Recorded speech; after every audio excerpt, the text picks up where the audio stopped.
Hey everyone, how you all doing? First of all, wow, thank you so much. The feedback I got from the last video was amazing. I posted it without any real expectations. Hoping, I don't know, maybe even a few people will see it, but so many people watched it and responded to it and related to it, and I was like, yay. So I'm happy. It's been quite some time since I actually filmed the video. I'm very good at procrastination, so it took me a while to edit it, and it was weird seeing it where I was.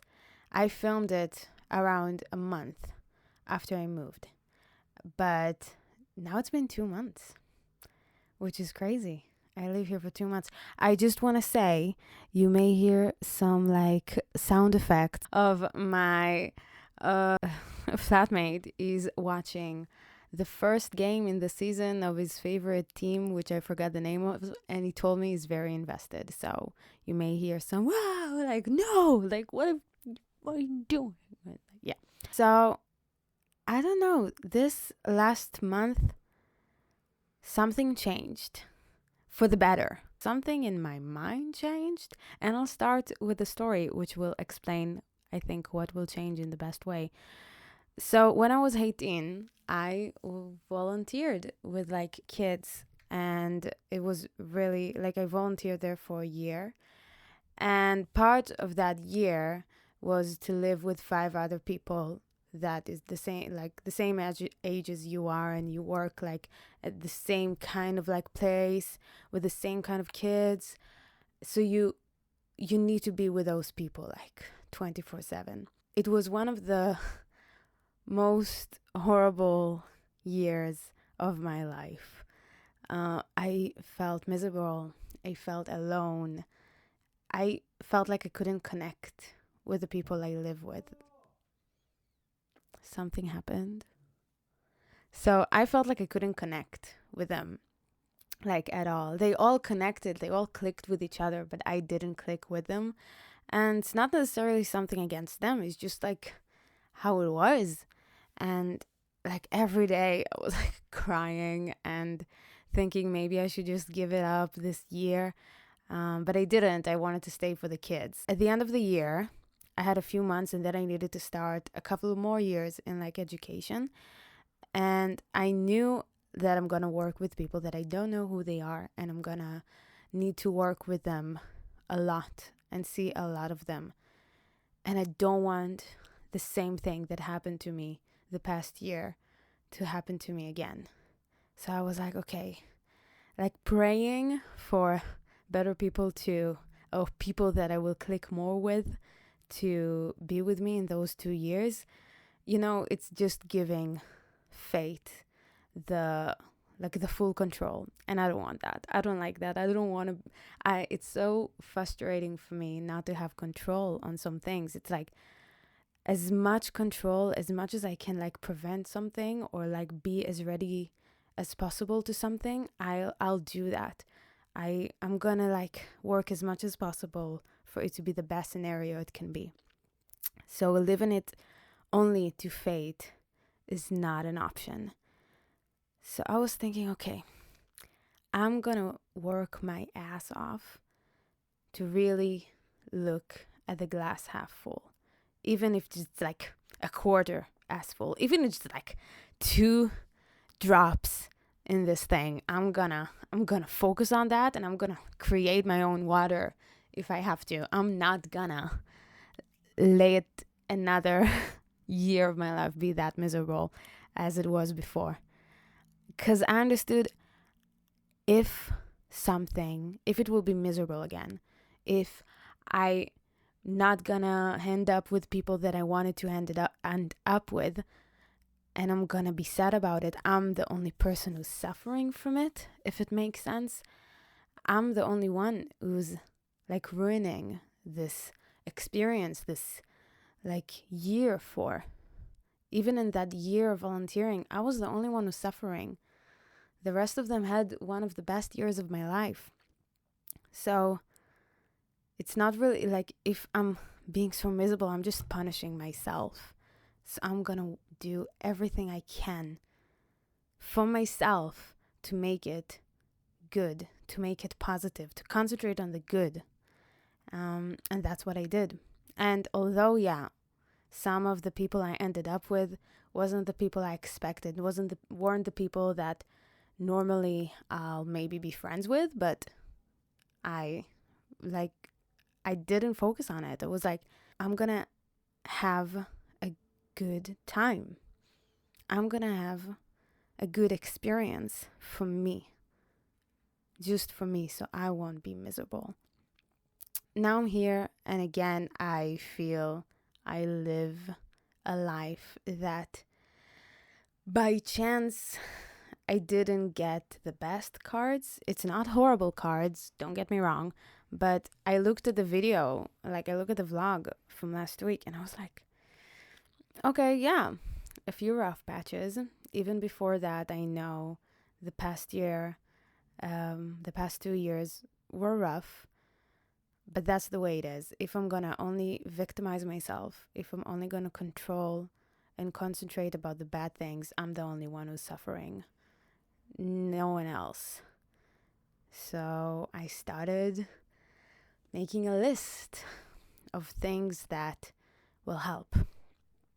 Be proactive. I acknowledge my feelings. Don't worry. Yes, acknowledging your feelings and acknowledging how sad you are or angry, it's very important. I don't know. I laid on my bed for days. I didn't really drink because I don't have money.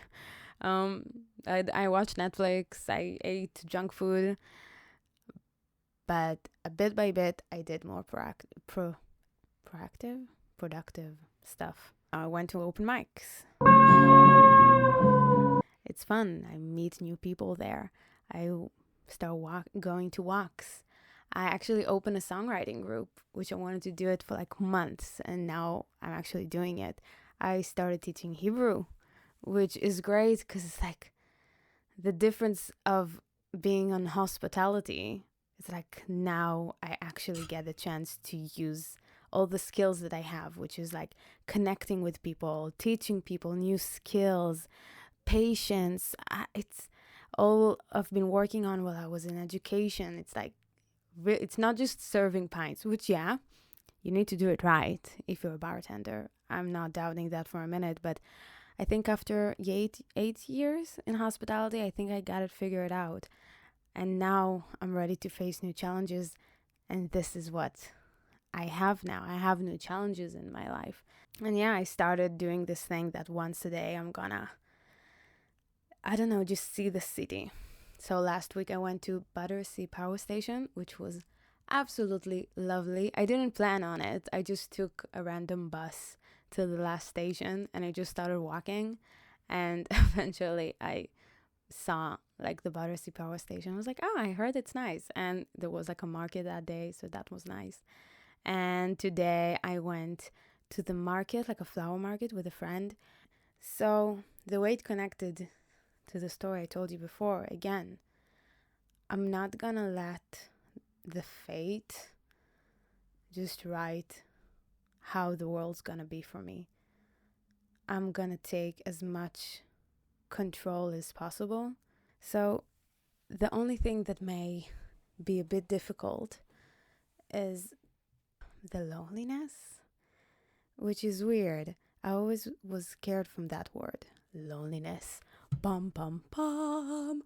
Yeah, but now that I'm here and that I'm alone, maybe even lonely, I try to look at it as an opportunity. Like personal development. Look at me. Like, okay, last week I had a therapy session and my therapist was really proud of me on all like my changes in the past like few weeks. I'm like, oh, it's kind of the same feeling if you go to the dentist or like for a cleaning, once every 6 months, and like the dentist or the other woman, she's like proud of you for cleaning your teeth or brushing enough. Like you want to make one One of the reasons I brush my teeth like twice a day and floss is so I can make her proud. I think everyone is like that, no? So it's like kind of the same thing with my therapist. I want to make her proud. Being alone is weird. I never had this feeling before, like this kind of loneliness. Like it's been 2 weeks since, like before Friday, it's been 2 weeks. Then I had an interaction with someone face to face more than 5 minutes. Like the longest interaction I had was like in a coffee shop, like from a barista or something. I work from home. My friends are kind of far away. In Liverpool, everyone was living like 5 minutes away from each other. I don't go to uni. I don't, like I said, go to work when I see people and interact with coworkers and stuff like that. I'm just alone. And it's funny because that used to be, maybe it still is a little bit like my worst fear. Like that's why I stayed in friendships or maybe even relationships that I shouldn't have stayed in, just because I was so terrified of being alone. And now I'm here. Now I'm alone. It's the end of the day and I have so many things to tell and to share, and I have no one to share it with. I want to go somewhere, but I have no one to go with, which is weird.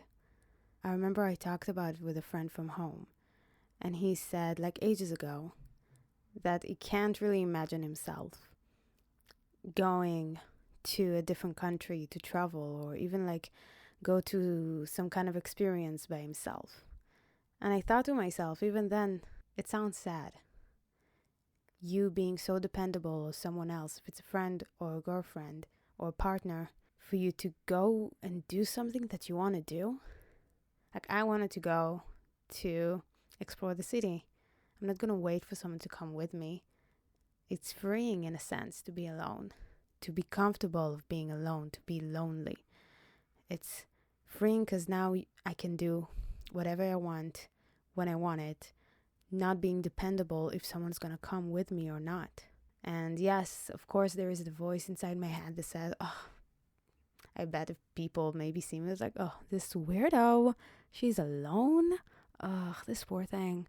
But people are too self-absorbed to really care about what you do or who are you with. They don't care. So I try to think of it as an opportunity, because I don't know what's the next time I'm going to live in a situation where I'm in a new city where I have maybe 2, 3, 4, maybe 5 friends, where my job is from home, my family is far away, and that I'm truly physically alone, not truly the whole essence of me. Maybe it's a message for you to not be afraid of being alone. Like I'm living in it now, and it's not too bad. It's interesting.